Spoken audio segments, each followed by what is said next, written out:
Assalamualaikum warahmatullahi wabarakatuh. Okay, we are from sixth group of qualitative research course.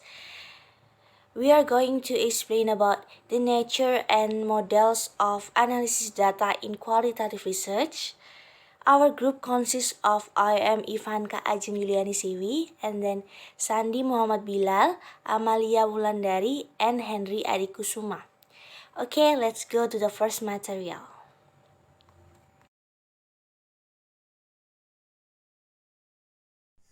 Hello everyone, my name is Amalia Wulandari. In here, I be the first one who will give you explanation about nature of qualitative data analysis atau sifat analisis data kualitatif. Nature of qualitative data analysis. This type of qualitative data can observe and record. There are many ways that can be done to obtain this type of qualitative research data. We can collect data by interview, document, analysis, discussion, or observation. Qualitative data is non-numeric, such as text, videos, photo, or record produced by interview. And this type of data can be collected from record or analyzing using grounded theory or thematic analysis. And then the implementation of the analysis on qualitative data has four basic nature, namely inductive analysis, and then the data collection process, and then interactive, and the cycle process. These basic characteristics are important for anyone interested in conducting qualitative research to understand. Next, there are four basic nature of qualitative data analysis. The first is inductive analysis.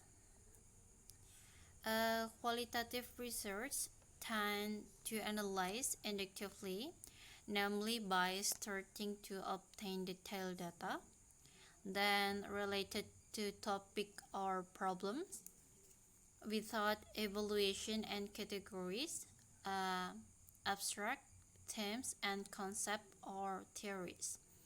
The process of analyzing uh, qualitative research data is inductive in nature, which prioritizes inductive reasoning or work method. And then by using inductive analysis, its main data search is not intended to prove a previously formulated hypothesis, but this analysis is more about gathering field evidence and then compiling it based on a specified source available in the field. So if all of the data has been collected, then the next step is to develop it little by little and classify it and group by group, and then analyze it in tabs so that it gets conclusion or theory. And the second is the data collection process. According to Nanlin, the data collection process consists uh, of 8 stages. The first is literature review and consultation with experts, and then study and approach the community group where data will be collected, and then fostering and utilizing good relationship with respondent and the environment, and then a trial run, and then formulate question, and then recording and code, and then cross-checking, and the last is organizing and recording the collected data so that it can be analyzed.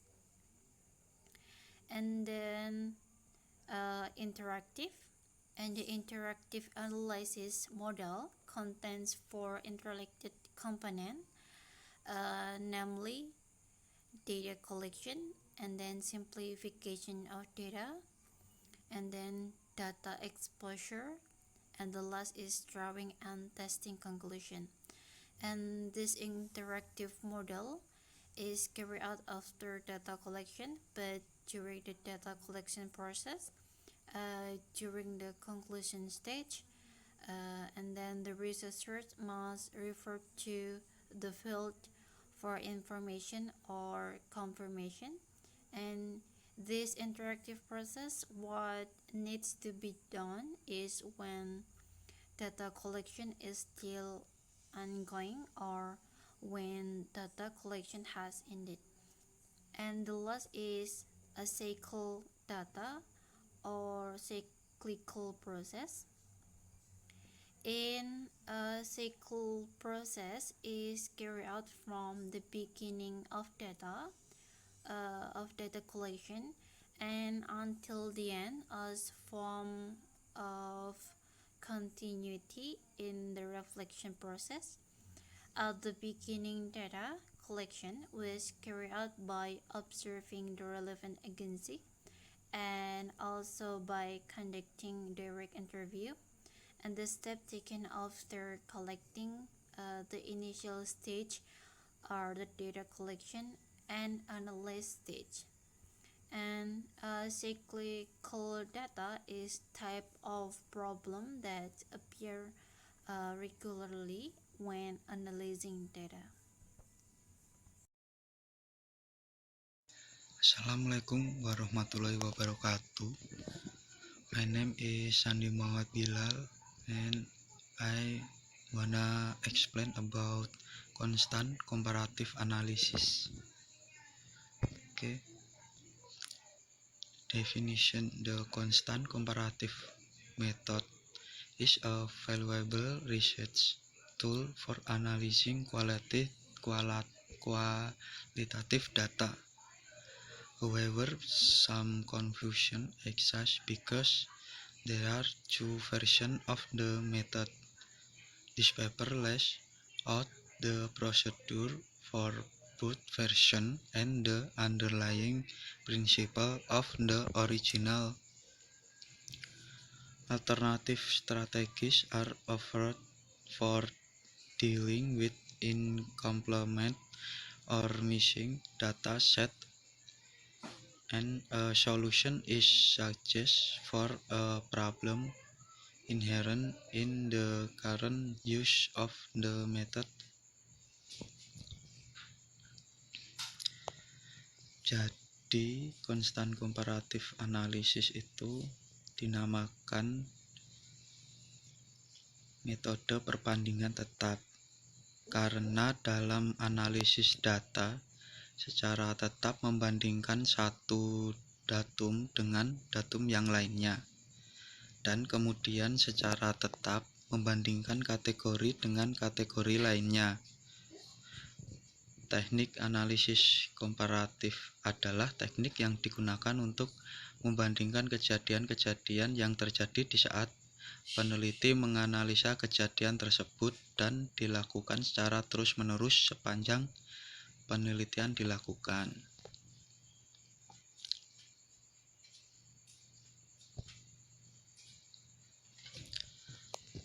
And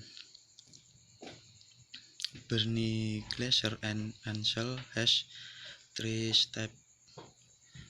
Step 1 is compares the occurrence applicable to each category. The researcher should record the occurrence and comment on the notes. Every incident in the research process must be even if the incident occurs repeatedly. From the result of the recording, the researcher can compare the dimension, condition, crisis, relationship with other categories.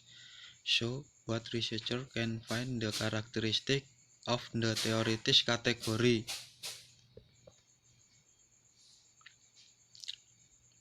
Jadi, pada tahap ini peneliti harus mencatat kejadian dan memberi komentar tentang catatan tersebut.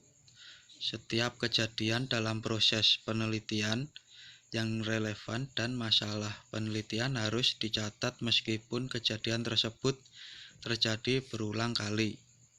Dari hasil pencatatan tersebut, maka peneliti dapat membandingkan dengan kategori lainnya, sehingga peneliti dapat menemukan ciri-ciri kategori teoritis.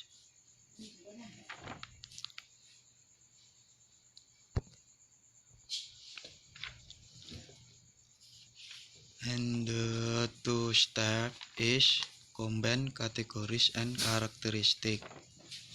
At this step, the researcher compare the incident of existing event. Then from this event a new category appear. Dalam hal ini, peneliti membandingkan kejadian-kejadian yang ada dan kemudian dari kejadian tersebut muncul kategori-kategori. Seperti contoh, peneliti menemukan penolakan program KB di perdesaan dan berbanding terbalik pada wilayah perkotaan. Kemudian tahap kedua, peneliti memadukan ciri-ciri masing-masing kategori. Misal kategori penolakan pada masyarakat yang memiliki tingkat pendidikan rendah, pasangan yang baru menikah, sedangkan kelompok masyarakat desa yang bekerja sebagai guru, PNS cenderung menerima KB. Hal ini berarti peneliti dituntut untuk mencari ciri-ciri kategori secara detail sehingga data penelitian dapat dianalisa secara mendalam. Step 3 is limit the scope of the theory. The limitation of the theory at this stage can be seen more from how researchers limit the scope of the many simple theories that were formed from the previous stage, then generalize into the current theory of greater relevance.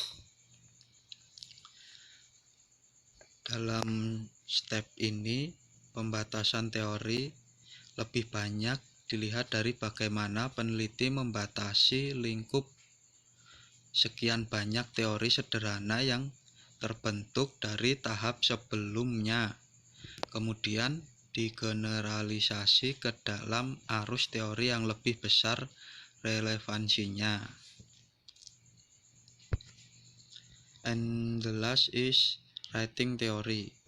If the researcher is sure that the analytical framework came from a systematic substantive theory, then this is well-founded, accurate statement about the problem being studied and can be understood by other people who are interested in the result of the research. Pada tahap ini, peneliti telah yakin bahwa kerangka analisisnya dapat membentuk teori substantif yang sistematik. Maka hal tersebut sudah merupakan pernyataan yang akurat dan beralasan tentang masalah-masalah yang dikaji serta dapat dipahami oleh orang lain yang berminat dengan hasil penelitian tersebut. Maybe I think enough from me. If I have mistake, please forgive me. Wassalamualaikum warahmatullahi wabarakatuh. Okay, my name is Henrietta Kusuma. I will explain about Hans and Huberman's interactive models.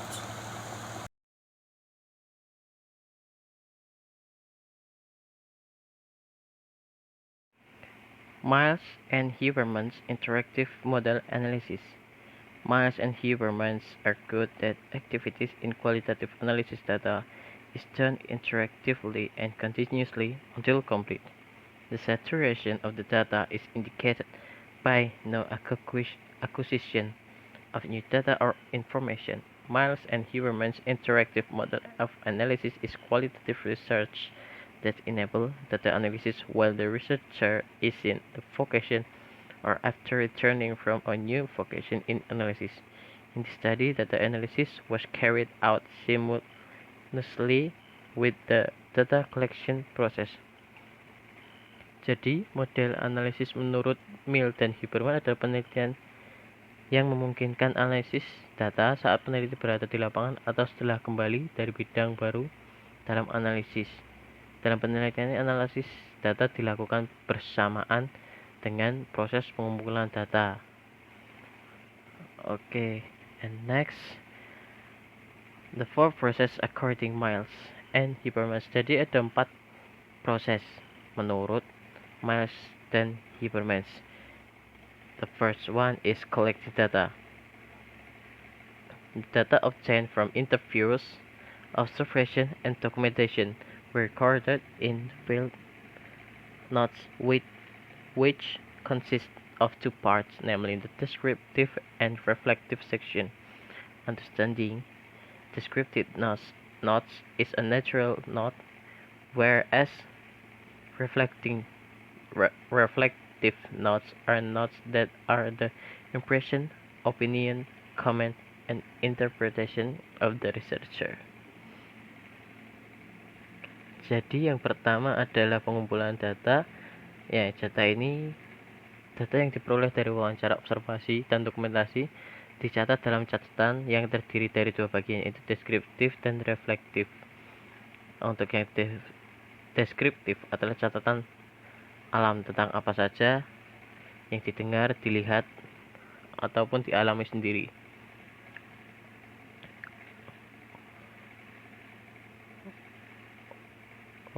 And then the next is data reduction. Data reduction after the data has been collected. The next step is data reduction to determine the relevant data and then focus the data leads to problem solving, discovery, meaning, or to answer research question. It further simplifies and summarizes systematically and explain the important point about the finding and their meaning. In the data reduction process, only data finding relating to research problem are reduced. Oke, jadi yang kedua adalah pengurangan data.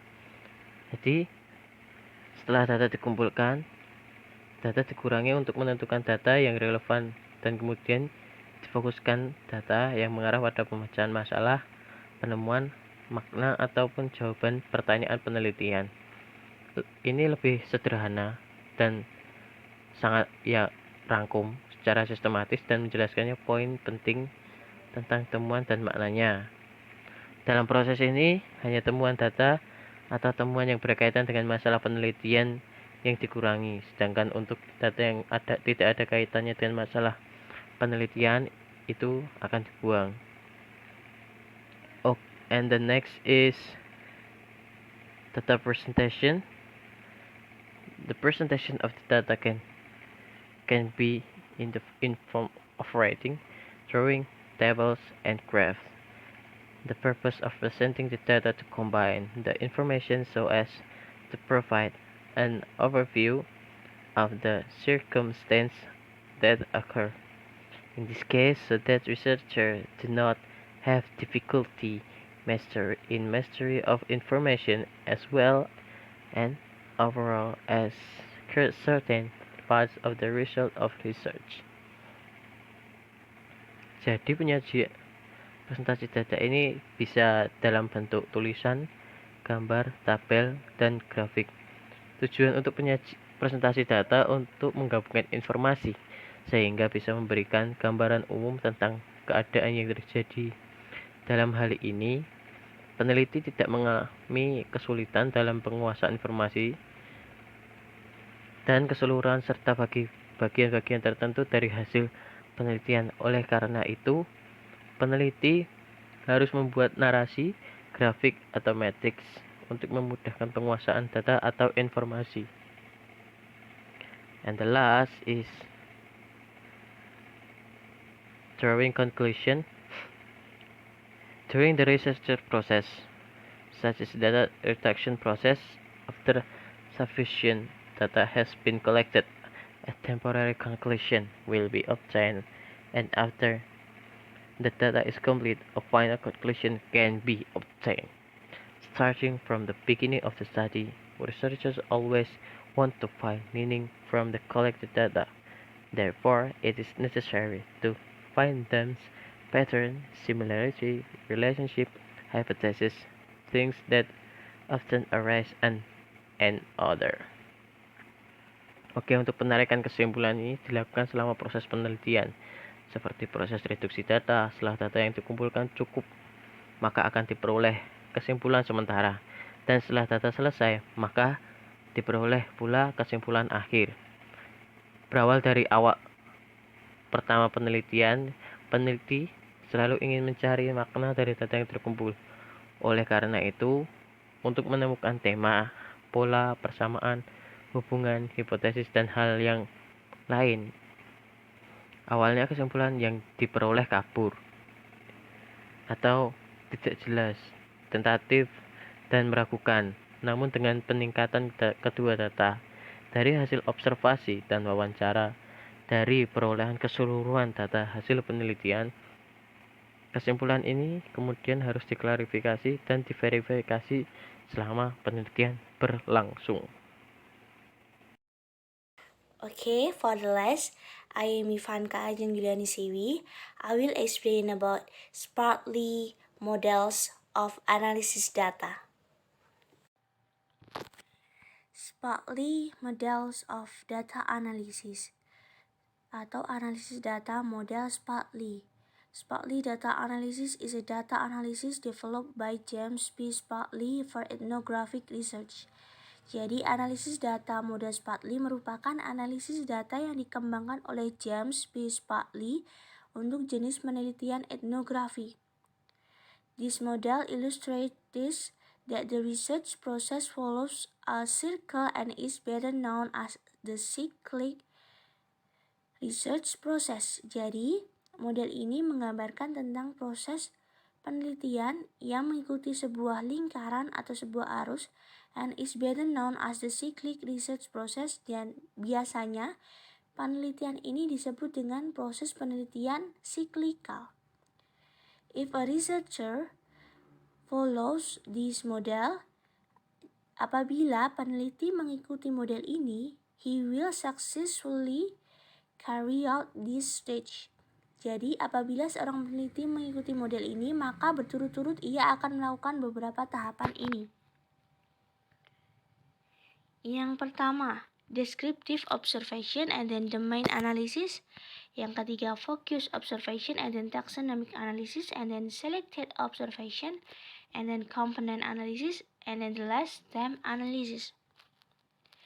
This Sparkly model of data analysis consists of 4 parts, namely, jadi dalam analisis data model Sparkly terdapat 4 bagian atau 4 bagian dalam analisis yang terpenting, yaitu yang pertama domain analysis atau analisis domain, yang kedua taxonomic analysis, yang ketiga component analysis, and then theme analysis. Okay, the first, domain analysis. Domain analysis is the first stage in ethnographic data analysis. Jadi, analisis domain adalah tahap pertama dalam analisis data etnografi. Untuk menemukan makna dalam suatu budaya, hal pokok terpenting dalam setiap budaya adalah ranah budaya. Domain analysis is usually carried out to obtain a general and relatively comprehensive picture or understanding of what includes a focus or subject matter being researched. Jadi, analisis domain biasanya dilakukan untuk mendapatkan gambaran atau pemahaman yang umum dan relatif komprehensif tentang apa saja yang termasuk fokus atau pokok bahasan yang diteliti. According to Spottley, domain as a cultural category has three basic elements, namely, jadi, menurut Spottley, domain as a cultural category terdapat 3 basic elemen atau elemen dasar, yaitu yang pertama cover term, yang kedua included term, and then yang ketiga semantic relation. Okay, B. Taxonomic analysis. Taxonomic analysis involves searching for the internal structure of the domain and establishing the identification and conflicting arrangement. Jadi, analisis taksonomis meliputi pencarian struktur internal domain serta membentuk identifikasi susunan yang bertentangan. Taxonomic analysis is an analysis of the overall data collected based on predetermined domains. Jadi, analisis taksonomi adalah analisis terhadap keseluruhan data yang terkumpul berdasarkan domain yang telah ditetapkan.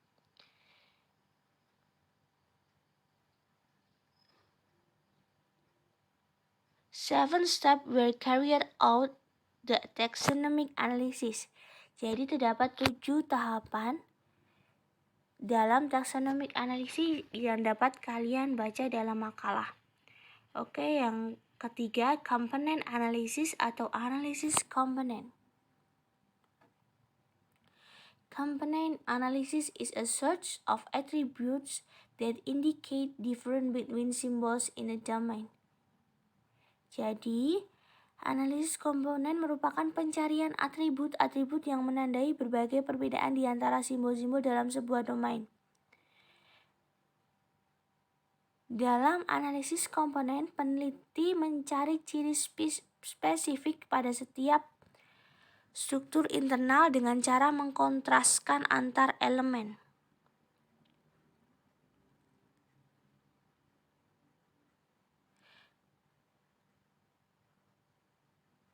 Berbeda dengan kedua analisis tersebut, analisis komponensial tidak mengorganisasikan kesamaan elemen dalam domain, melainkan kontras antar elemen dalam domain yang diperoleh. Oke, next, DEM analysis atau analisis data atau analisis tema. Analisis tema mencari hubungan di antara domain dan bagaimana domain itu dihubungkan dengan budaya secara keseluruhan. DEM analysis look for relationship between domains and how they relate to culture as a whole. DEM analysis or discovering cultural theme is actually an attempt to find a common thread that integrates across existing domains. Jadi, analisis tema atau discovering cultural themes sesungguhnya merupakan upaya mencari benang merah yang mengintegrasikan lintas domain yang ada.